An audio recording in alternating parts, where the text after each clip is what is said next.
आज नवरात्रि का दूसरा दिन है और आज ही भगवान विष्णु का प्रथम अवतार दिवस यानी मत्स्य जयंती भी है। विष्णु पुराण के अनुसार मत्स्य रूप में ही भगवान विष्णु ने सृष्टि की रक्षा के लिए प्रथम अवतार धारण किया था। यह अनोखा और अद्भुत संयोग है कि चैत्र नवरात्रि के प्रथम दिन यानी प्रतिपदा तिथि से सृष्टि का आरंभ हुआ माना जाता है, तो दूसरे दिन भगवान विष्णु के प्रथम अवतार का प्राकट्य हुआ माना जाता है। मत्स्य रूप में करते हैं निवास।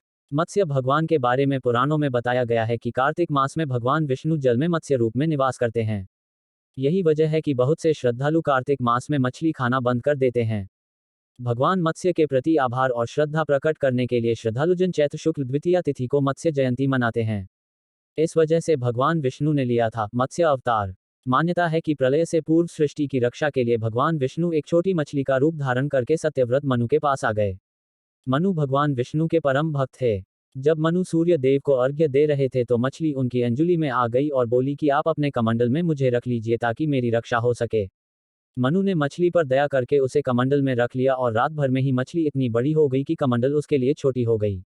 मनु ने घर के बाहर मछली के लिए एक गड्ढा बना दिया, लेकिन अगले दिन मछली का आकार और बड़ा हो गया।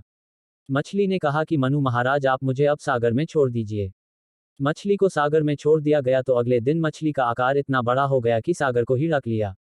इसके बाद मछली ने अपना वास्तविक स्वरूप प्रकट किया और मनु से कहा कि आज से 7वें दिन जल प्रलय आएगा। आप सृष्टि की रक्षा के लिए तमाम चीजों को एक नौक में रख लीजिए, इस नौक को मैं प्रलय तक संभाल कर रखूंगा। जल प्रलय के दौरान भगवान विष्णु ने अपने मत्स्य रूप में मनु सहित सप्तऋषियों और सभी जीवों के जोड़े और बीजों को सुरक्षा प्रदान किया और सृष्टि का फिर से निर्माण हो पाया। इस तरह किया सृष्टि का निर्माण। जल प्रलय के बाद सृष्टि में जब जल ही जल था, तब ठोस भूमि की स्थापना के लिए भगवान मत्स्य सागर के तल में जाकर मिट्टी लाए। इस मिट्टी को जल में मिलाकर जैसे दूध से दही बनाते हैं, उसी प्रकार से जल से ठोस भूमि का निर्माण किया गया और इस तरह सृष्टि के फिर से निर्माण हो सका।